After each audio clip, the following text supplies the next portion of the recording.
नमस्कार मंडळी, आज आपण बनवतोय ताक मसाला। कढई गरम झाली, 3 टेबलस्पून धने टाकले, 3 टेबलस्पून जिरे टाकले, 1 टीस्पून मिरे टाकूयात। मॉइश्चर उडेपर्यंत रोस्ट करूयात आणि गॅस बंद करूयात।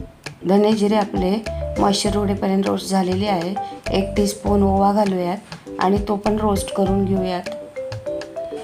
कढई आपली गरम आहे, तोपर्यंत घालूयात आपण 1 टेबलस्पून पुदिना पावडर आणि तीही छान रोस्ट करून घेऊयात आणि मिश्रण आपण प्लेटमध्ये काढून घेऊयात। कढईमध्ये कढीपत्ता टाकूयात, कुरकुरीत होईपर्यंत भाजून घेऊ। कढीपत्ता ऑप्शनल आहे।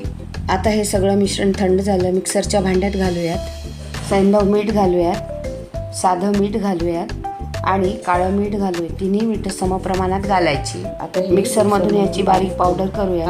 आपली पावडर करून झाली आहे। मस्त असा ताक मसाला तयार झालेला आहे। आवडला तर प्लीज लाईक करा।